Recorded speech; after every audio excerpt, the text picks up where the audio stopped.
모든 사람들은 그 스토리를 가지고 있습니다. 여러분들의 삶에서도 각자의 스토리가 계시죠. 지금까지 살아왔던 스토리, 지금까지 또 어떨 때는 고난도 겪고 어려움도 겪으면서 극복했던 자신만의 이야기들이 있습니다. 그런데 우리의 중간에는 누가 있냐면은 하나님의 스토리가 연결되고 있다는 거, 인도하신다라는 겁니다. 저는 이 하나님의 스토리를 어떤 사람들은 특별한 계기로 이 스토리가 시작되는가 하면은 또 어떤 이들은 자연스럽게 물 흐르듯이 신앙이 시작되신 분들도 있습니다. 저는 그것이 어떤 것이 맞다, 어떤 것이 틀리다 이야기하고 싶지 않습니다. 아니, 정답이 아닙니다. 우리는 다를 뿐 다양한 하나님께서 우리에게 다양하게 만나주신다는 거죠. 신학대학교 입학하기 위해서는 여러 가지 준비해야 되는 서류가 있는데 그 중에서 담임 목사님의 추천서가 꼭 필요를 합니다. 제가 이제 신학대학교에 입학하기 위해서 담임 목사님의 추천서를 받았어요. 그래서 목사님께 갔습니다. 근데 담임 목사님은 제가 어렸을 적부터 어머니로부터 같이 신앙생활을 시작하고 가르치고 인도하셨던 분이 그 당시에 담임 목사님이셨거든요. 그러니까 너무나 저에 대해서 너무나 잘 알고 계셨던 분입니다. 그런데 목사님께서 서류를 작성하시고 이제 기도를 해주시는데 저에게 디모데와 같은 순규가 되게 해달라 그렇게 기도를 해주시는 거예요. 저는 그때 함께 기도하면서 디모데, 제가 알고 있었던 디모데는 바울의 동역자였고 목회자였고 디모데 전후서를 썼던 그러한 사람이 디모데였었습니다. 디모데는 방금 말했듯이 바울의 가장 중요한 동역자였었고요. 또 바울의 영적인 아들이라고까지 한 자가 바로 이 디모데였어요. 그런데 이 디모데가 왜 저에게 디모데라고 했었을까 생각을 해봤는데 목사님이 저의 가정사를 너무나 잘 아는 것에 힌트를 얻었습니다. 디모데를 이야기할 때 꼭 이야기하는 두 명의 인물이 있죠. 바로 모친 유니게와 외조모 로이스입니다. 이 둘의 신앙이 디모데에게 가르쳐지고 또한 디모데를 통해서 말씀으로 양육되어졌습니다. 그냥 단순히 부모라고 해서 아이가 잘 자랄 수 있도록 교육받을 수 있도록 서포트하는 것이 아니라 직접적으로 아이들의 신앙을 위해서 디모데를 위해서 기도하고 늘 도왔던 자가 바로 누구였냐면은 이 외할머니와 어머니였어요. 저도 모태신앙이었지만은 저희 외할머니와 어머니의 기도가 아직까지도 끊이지 않고 합니다. 아마 그래서 그 당시에 담임 목사님께서 저에게 디모데와 같은 목회자를 위해서 기도했던 것 같습니다. 디모데는 어렸을 때부터 차근차근 신앙 훈련 받았죠. 바로 저는 이것을 요즘 우리가 뭐라고 하면 모태신앙이라고 하잖아요. 모태신앙. 예전에, 지금은 그 말이 통용되는지 모르겠는데 예전에 제가 학생 때, 중학생 때, 고등학생 때는 모태신앙을 뭘로 바꿨냐면 못된 신앙이라, 모태신앙이라고 했었어요. 모태신앙으로 어렸을 때부터 신앙을 생활을 했는데 신앙생활을 제대로 하지 않는 사람들로 모태신앙이라고 했던 기억이 있습니다. 저를 따라서 저와 같은 경우들이 많이 있을 거라고 생각합니다. 태어나면서부터 어머니의 모태에서부터 신앙생활을 해왔던 분들, 아니면 어렸을 적부터 주일학교부터 신앙생활을 해왔던 분들. 근데 그분들의 마음에는 하나의 마음의 걸림돌이 있어요. 뭐냐면은 나는 무엇인가 너무나 특별한 경험과 체험을 하지 않았다라는 불안감이 있다라는 거예요. 그래서 나는 하나님을 만나고 하나님과 동행하고 교회를 다니고 있지만은 나는 왜 간증 집회에서 나오는 특별한 은혜, 신앙서적에 나오는 특별한 기록들, 오늘의 본문과 같이 사흘과 같은 특별한 체험을 하지 않았을까라는 섭섭함도 갖고 있다는 겁니다. 이렇게 삶의 전환이 없이 신앙생활을 해왔던 경우도 존재합니다. 그러나 오늘 본문에 등장하는 사울은 전혀 다르죠. 사울은 정말 특별한 계기가 있어서 예수를 믿게 되었습니다. 이따도 이야기의 다메섹 도상에서 그는 큰 빛을 보고 그 큰 빛에 두려워 엎드러지고 그 당시에 예수를 만나게 되었어요. 예수의 음성을 듣고 바울은 후에 변하게 되고요. 또한 이 바울은 또한 여러 가지 체험과 또한 하나님의 예수의 사명을 감당하는 복음 전도자가 되었다는 겁니다. 여러분, 질문을 하나 할게요. 여러분 속으로 한번 답을 한번 내려보세요.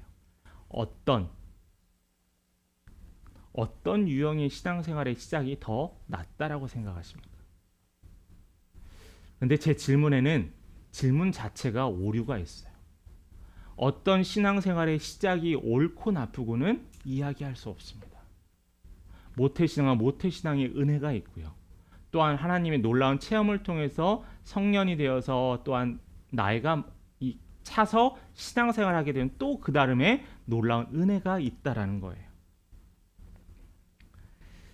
그토록 교회를 탄압했던 사울의 모든 행동을 참아주시고 찾아주시고 그를 변화시켜 주시고 구원해 주셨던 분, 그분이 중요한 거예요. 내가 어떻게 신앙을 체험하고 어떤 경험을 했다는 자랑할 것이 아니라 그것을 인도하신 예수님이, 그것을 이끄신 하나님이 나와 함께 하신다는 사건이 우리가 자랑할 거라는 겁니다.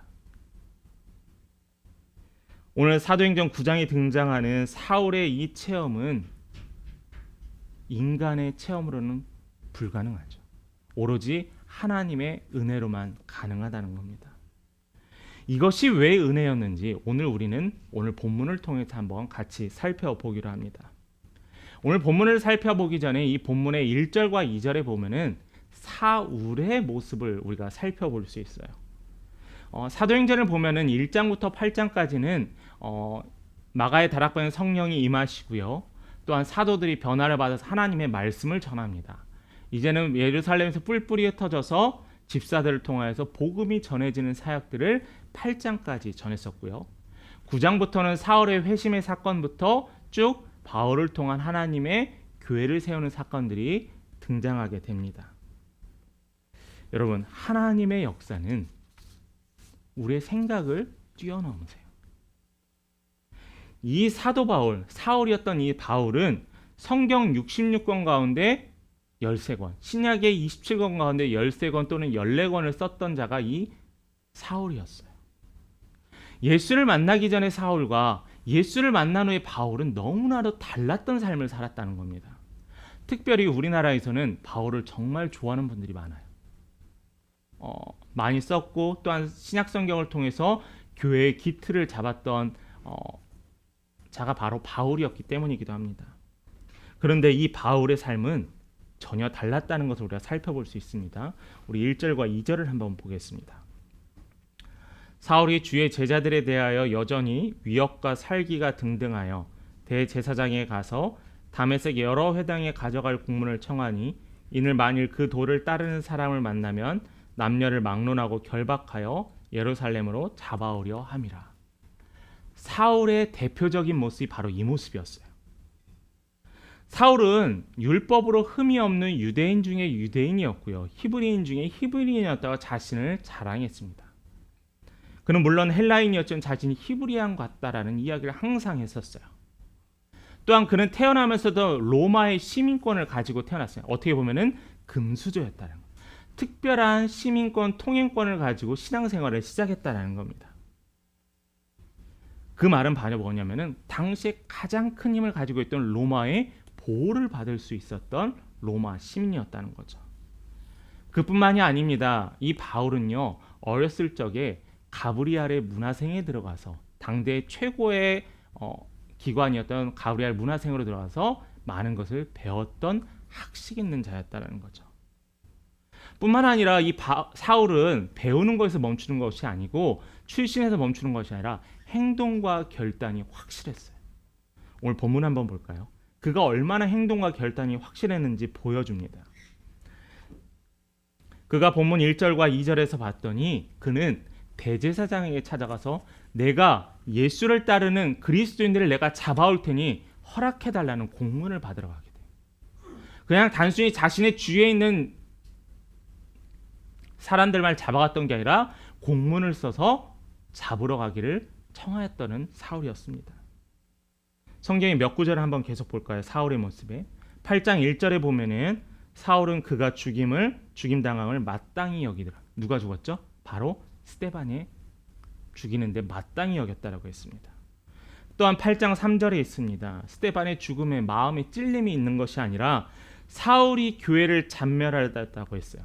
남녀를 끌어다가 옥에 갇혔다라고 했습니다.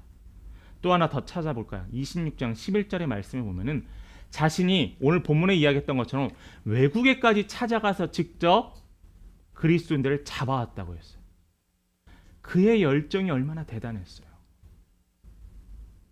우리가 시간을 내서 하나님께 예배를 드리고 시간을 내서 먼 곳으로 찾아가는 것도 힘들어하는데 이 사울은요 오로지 그리스도인들을 잡아가기 위해 열정과 열을 다했다라는 겁니다. 왜? 하나님을 믿는다라고 했던 이 사울은 하나님의 아들 예수 그리스도를 따르는 그리스도인들을 왜 핍박할 수밖에 없었을까? 왜냐하면 그는 그들을 잡아들이는 게 하나님의 명령이라고 생각했어요. 그는 자기가 가지고 있던 이 정의감이 그리스도인들을 잡아오는 것이 자신의 정의감이라고 생각했다는 거예요. 그걸 뭐라고 하죠? 저는 착각이라고 이야기하고 싶습니다. 사울은요 착각했고 자신의 열정은 헛된 열정이었어요. 그는 결국 사람을 보고 사물을 볼 수 있는 눈은 뜨였지만은 영적인 눈은 철저하게 막혀있던 영적 장인이었다라는 겁니다. 이 시대에도 너무나 이런 영적 장인이 많아요. 하나님이 경고하시고 하나님이 말씀하시는 거에서 무감각해요. 오늘날 이런 영적 장인은 깨어 있어야 합니다. 우리는 살아가면서 착각을 많이 하죠. 오늘 사울과 같이 착각을 합니다. 어떤 통계에 의하면요, 한국 사람이 제일 많이 하는 착각이 뭔지 아세요? 자기의 실제 나이보다 자신이 어려 보인다라고 생각을 하는 착각을 누구나 하고 있다고 합니다. 웃으시는 분들은 절실하게 와닿으시겠죠? 저도 마찬가지입니다. 그런데 이런 착각은 좀 귀엽잖아요. 재밌기도 하고요. 인생은 이런 착각일 수도 있습니다. 매일매일 이런 착각이 없으면은 삶이 권태로울 것 같아요. 저 사람이 날 좋아하는 거 아니야? 맞아, 옛날엔 내가 저 친구가 나를 좋아했었어. 이런 착각이 있어야지 삶에 활력소도 될 거라고 생각을 합니다. 그런데 착각이요, 이런 우리 삶에 음식에 양념과 뿌리는 역할만 하는 게 아니라 이 착각이 오만으로 나을 수 있다는 거예요. 독선을 낳을 수 있다는 겁니다. 명심해야 돼요. 오늘날 이런 착각에 빠진 사람이 너무나 많다는 거예요. 내 힘으로 모든 것이 가능하다라고 생각하는 착각하는 자들이 많다라는 겁니다. 뿐만 아니라 믿는 자들도 예수를 먼저 찾기보다는 내 힘으로 무엇인가를 해보려는 발버둥이 우리는 내가 할 수 있다는 착각을 불러일으킨다는 거죠.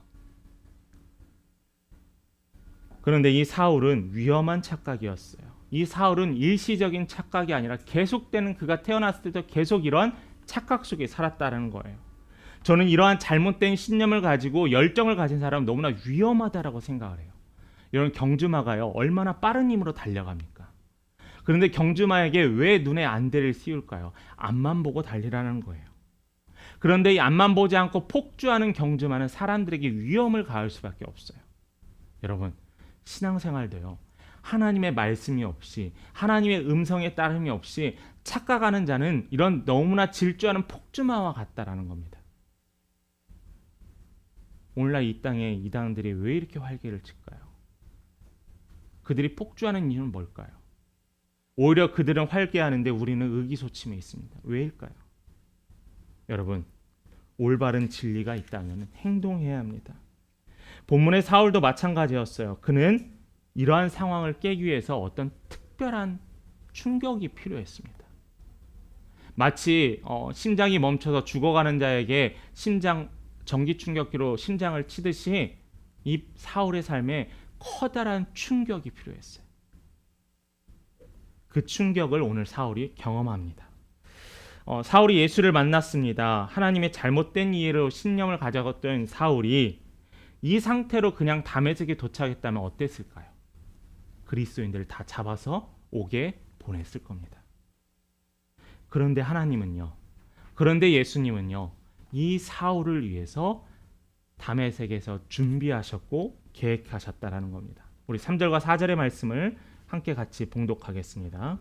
읽겠습니다. 시작. 사울이 길을 가다가 다메섹에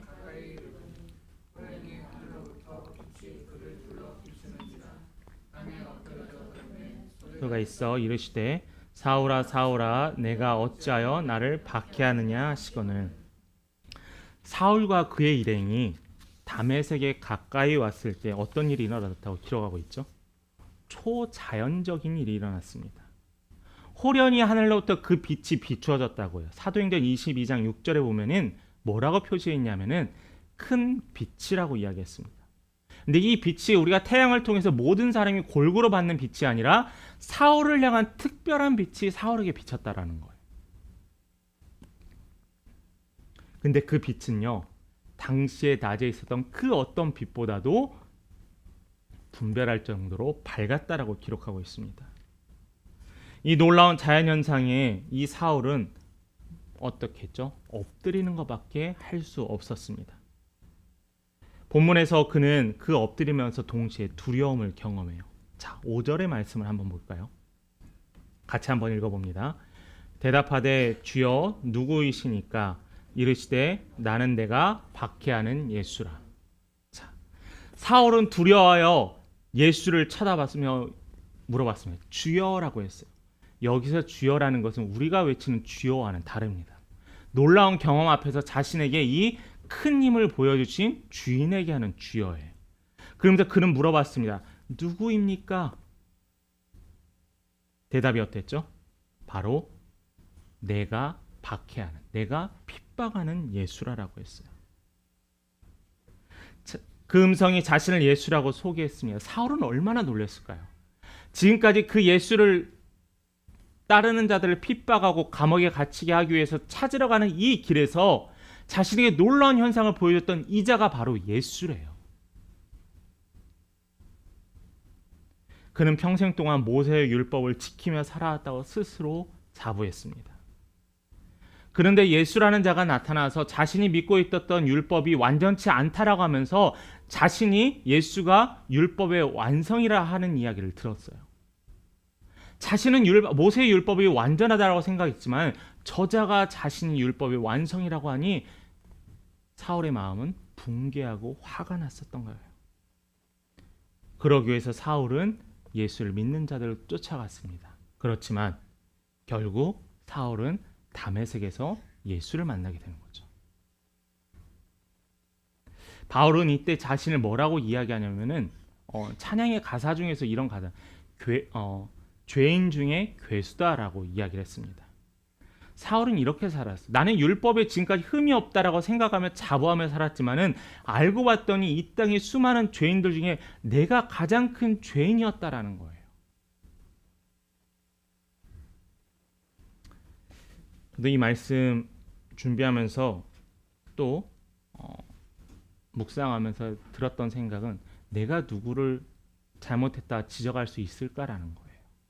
아직도 나는 하나님 앞에 올바로 서지 않고 제대로 서지 않았는데 내가 누구를 향하여 비난의 화살을 쏘냐는 거예요. 사울은 이렇게 생각했습니다. 스스로 자만했던, 착각했던 사울은 죄인 중에 큰 자라고 고백했습니다. 그 빛에 자신의 모습이 노출되었더니 진짜 자신이 누구인지를 발견하게 됐다는 거예요. 여러분 거울 보면 어떠세요? 거울 보면 내 외모에 취하시는 분들도 계시고, 오늘은 좀 주름살도 좀 어떻게 하고 좀 이마에 있는 주름살도 어떻게 했으면 좋겠다. 다양한 생각들을 합니다. 그런데 예수 올바로 믿으면요, 얼굴에 빛이 나더라고요. 얼굴에 있는 주름이 아니라 여러분 무릎에 있는 굳은 살, 기도하는 그 굳은 살이 더 하나님 보시기에 흡족하더라고요. 그런데 우리는 그러지 않았다라는 겁니다. 여러분 사울은요 이 변화했었습니다. 이 변화를 경험했어요. 극적인 체험을 했었어요. 여러분 이 극적인 체험 여러분도 경험하신 분도 있을 겁니다. 그렇지만 경험하지 않으신 분들도 있을 거예요. 그런데 여러분 이 경험 자체를 주신 하나님을 바라봐야지 경험을 바라보게 되면 우리는 신앙이 잘못된 길로 가요. 우리나라에도 또한 예전에 초대교회에서도 놀라운 능력을 행하시는 분들이 있어요. 치유의 기적도 있었고 방언의 통변의 기적도 있었고 예언이나 아니면은 그러한 병고침의 기적들을 하시는 분들이 있었습니다. 근데 그분들이 사람들 앞에 서면서 점점 사람들이 칭송하면서 어떤 일들이 생긴지 아세요? 교만해지기 시작했어요. 저는 예수님의 삶이 바로 그러한 삶의 전형적인 답변이라고 생각합니다. 오병이어의 기적이 2만여 명의 사람을 뒤로하고 예수님은 기도하러 홀로 떠났다라는 거예요. 예수는 놀라운 기적을 통해서 항상 새벽이나 밤에 기도하러 떠나셨다라는 거. 왜요? 사람들의 칭송과 환호가 혹시 나 예수도, 하나님의 아들 예수도 나 스스로 하나님보다 높다라 생각할까 봐 그는 늘 겸손하기 위해 기도했다라는 거예요. 여러분, 체험은요 은혜입니다. 근데 이 은혜의 대상이신 하나님을 바라보지 않으면 이 체험은 내가 신앙의 위험의 계기가 될 수 있다는 것. 여러분 꼭 잊지 마시기 바랍니다. 누가 일으켰는지가 중요한 거예요. 하나님이 바로 이 극적인 체험을 허락하시고, 하나님이 어머니의 모태로부터 내가 신앙생활을 할 수 있도록 인도하시고, 하나님께서 내가 만났던 친구로부터 예수를 접하게 하셨던 이 모든 것들이 하나님의 계획이었다라는 거죠. 우리가 사울보다 우월하다 자랑하면 안 되지만 예수님은 현재도 우리를 부르고 계십니다. 그 부름에 우리는 민감해야 합니다. 찬양 중에 이러한 찬양이 있습니다. 내가 너를 지명하여 불렀나니 너는 누구 것이죠? 내 것이다. 벌벌 떨며 두려움에 엎드려 있는 사울에게 예수님은 이어서 말씀하세요. 6절과 7절의 말씀을 봅니다. 너는 일어나 시내로 들어가라. 내가 행할 것을 내게 이를 자가 있느니라 하시니 같이 가던 사람들은 소리만 듣고 아무도 보지 못하여 말을 못하고 서 있더라. 엎드려 있던 사울은 뭐라고 했어요? 6절에 봤더니 시내로 들어가라. 행할 것을 이를 자가 있다라는 거예요. 무슨 말이에요? 준비되었다라는 거예요. 사울이 다메섹에서 엎드리고 두려움에 빠졌을 때 예수님은 사울이 누굴 찾아가야 되는지 예수님은 준비하셨다라는 거예요. 여러분, 우연이었을까요? 그에게 빛이 비추는 것은 그냥 일시적인 자연의 현상이었을까요? 아니라는 거예요. 왜요? 그 증거가 나와 있잖아요. 바로 예수가 다른 이들을 준비해 놨다라는 겁니다.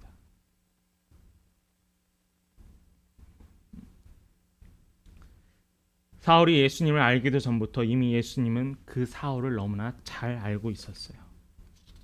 그리고 그를 향해 특별한 계획을 가지고 있음을 밝히시고 보이셨습니다. 그런데 이 계획은 사울만을 향한 계획이 아니라 우리를 향한 계획도 있다는 거예요. 이 시간에 이곳에서 예배를 드리고 이 시간에 여러분들이 말씀을 듣는 것이 그냥 우연이었을까요? 의무감이었을까요? 아니에요. 하나님의 인도하심이 없으면 불가능하다는 겁니다. 그렇기 때문에 우리의 삶의 모든 중심은 하나님을 놓고 볼 수밖에 없다는 거죠. 이 특별한 계획이요, 교회의 몇몇 특별한 지도자들만을 위한 계획이 아니에요. 창조주 하나님은 우리 모두를 향한 계획을 갖고 계십니다. 왜요? 하나님은 세밀하시고 정밀하시고 아주 계획이 완전하시기 때문이죠. 그러기에 여러분들 한 명 한 명은 너무나 소중합니다. 한 분 한 분은 하나님 보시기에 너무나 소중하고 완벽하세요. 하나님의 최고의 걸작품이에요. 하나님은 우리를 부르십니다. 우리를 부르며 동시에 필요한 일이 있어요. 고집센 우리를 어떻게 하길 원하셨냐면 8절과 9절의 말씀을 봅니다. 사울이 땅에서 일어나 눈은 떴으나 아무것도 보지 못하고 사람의 손에 끌려 다메섹으로 들어가서 사흘 동안 보지 못하고 먹지도 마시지도 아니하리라. 사람들이 눈에 띄지 못하는 이 사울을 데리고 다메섹으로 들어갔습니다. 그런데 이 사울이 다메섹으로 들어갈 때는 어떤 모습이죠? 몇 시간 전까지, 얼마 전까지만 해도 이 사울은 다메섹에 가서 믿는 자들을 잡으려 가는 용기가 있었고 헛된 착각이 있었어요. 그런데 지금은 그는 아무것도 할 수 없고 볼 수 없는 연약한 자가 되었다는 겁니다. 저는 이것을 보면서 이 이후에 봤더니 사흘 동안 보지도 못하고 먹지도 마시지도 못했다라고 해요. 왜 그랬을까요? 그냥 단순히 두려웠어요? 저는 자신이 가지고 있던 평생 믿고 있었던 것이 무너져서라고도 생각을 합니다. 여러분들 그런 거 있잖아요. 내가 가지고 있던 신념이 잘못됐다는 걸 깨달았을 때, 잘못된 방향으로 가고 있다는 걸 깨달았을 때 우리는 처절한 좌절을 맛봅니다. 그리고 무기력해져요. 힘이 없어요. 아무것도 할 수 없죠. 바로 사울의 상태가 그러한 상태였어요.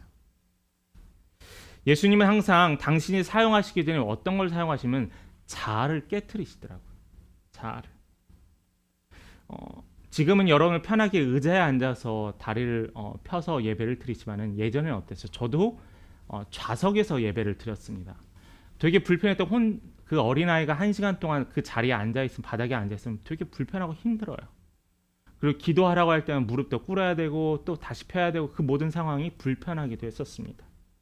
근데 저는 이 기도할 때 무릎 꿇는 행위가 뭐 다른 의미도 있겠지만, 저는 나를 하나님께 꿇습니다라는 의미라는 거예요. 자아를 깬다라는 거죠. 나를 부신다라는 거죠. 대신 누구를 채우죠? 예수를 채운다는 거죠. 어떤 이들은 오해를 합니다. 내가 예수 믿으면 매이게 된다고 생각해요. 이제는 나도 더 이상 어떻게 빠질 수도 없고 이곳에 들어가면 절대 나올 수도 없다라고 생각을 합니다. 그러면서 동시에 뭐라고 생각해요? 나는 자유가 없어진다고 생각해요. 그런데 여러분, 이게 뭐죠? 착각이에요. 완전한 착각이에요. 예수를 믿는 순간 우리가 지금까지 경험하지 못하고 완벽한 자유를 누릴 수 있는데, 우리가 교회에 매이게 되고 교회 봉사하면서 교회에 매이게 된다는 생각에 불안하고 걱정해요. 내가 매이게 되면 교회에 빠져나올 수 없을 텐데, 내가 저 사람의 관계 때문에 교회를 나오기 시작했는데, 신앙생활을 하게 됐지만은 괜히 섣불리 너무나 열심히 하면은 무엇을 교회에서 시키려고 할 텐데, 이것이 항상 생각이 나를 누르는 거예요. 여러분, 완벽한 착각입니다. 하나님과의 관계 속에서만 우리는 진정한 자유를 누릴 수 있어요. 그 자유는요, 그냥 내 시험이 끝나고 일이 끝나고 어떤 큰 일이 끝났을 때 누리는 자유함과는 전혀 다른 자유함입니다. 여러분, 그 자유함을 사모하시길 간절히 소망합니다. 뿐만 아니라 반대로 이상한 자아를 가지고 있는 사람이 있어요. 믿는 분 중에서 답답한 상담을 하는 분이 있습니다. 물론 마음은 이해는 합니다. 뭐냐면은 그 사람의 개인적인 삶은 모르지만 그 사람의 기도의 내용, 대화의 내용, 또한 삶의 신앙적인 생활을 보면서 정말 신앙생활을 참 예수님 보시기 이쁘게 하는구나라는 생각을 해요. 그런데 스스로 뭐라고 생각하면, 저는 너무나 부족합니다. 저는 너무나 죄인입니다. 예수를 온전히 바라볼 수 없습니다. 너무나 이 죄의식에 사로잡혀서 점점 영적인 우울감에 빠져들기 시작해요. 저는 이것도 올바른 방법이 아니라고 생각합니다. 물론 죄는 회개해야 돼요. 쓴뿌리는 끊어내야 돼요. 그러나 우리는 예수 안에 이 자유함을 누릴 수 있어야 한다는 거죠. 사울은요, 사흘 동안 이렇게 보지도 못하고 먹지도 못하고 아무것도 하지 못하는 가운데서 이는 드디어 후에 진정한 자유를 누리게 된다는 거예요. 마치 먹구름으로 인해서 해를 못 봤던 것처럼 잘못된 눌림으로 인해서 예수를 바라보지 못했던 우리의 삶, 착각으로 인하여서 예수를 바라보지 못했던 우리의 어리석음, 우리의 자아를 깨고, 이 자아를 깨는 것 또한 하나님께서 깨어달라는 간구함을 통하여서 우리는 그 부름에 응답하고 순종해야 합니다. 여러분, 오늘 예수님은 그토록 박해하던 사울을 찾아오셨어요. 그리고 그에게 길을 보여주시고 인도해 주셨습니다. 사울은 따라가기 시작했습니다. 우리가 사울에게 배울 것은 좀 빨리 알아챘다라는 거예요. 영적으로 무감각한 사람들이 많거든요. 내가 지금 혼나도 혼나는 것 같지 않고 원래 이렇게 맨날 어려운 일이 맨날 생기는 거다라고 생각하며 살아가는 사람, 영적으로 무감각해진다는 거예요. 사울은 특별한 계기를 통해서 예수의 음성을 듣고 예수의 길을 보게 되었습니다. 여러분, 예수의 부름은 끝나지 않았어요. 사울은 뭐라고 고백해요? 죽으면 죽으리다 하는 믿음으로 그는 곳곳에 교회를 세우고 복음을 위해 목숨을 내놓습니다. 사울의 때만 찾아오시는 예수님이 아닙니다. 오늘날 우리에게도 찾아오신 예수님을 여러분 경험하셔야 합니다. 우리가 주 뜻대로 살지 않았어도 감사한 것은 사울도 구원해 주시고 찾아주시는 하나님이 우리 또한 찾아주신다는 사실이에요. 여러분, 감사함으로 응답하시기 바랍니다. 주님께서는 매 순간 우리를 향하여 찾아와 주시고 성도님 그 오라는 소리에 응답하시기 바랍니다. 그리고 그 오라는 말씀, 순종하라는 말씀, 내가 예수다라는 말씀에 반응하시고 말씀에 순종하시는 귀한 한 주가 되기를 간절히 축원합니다.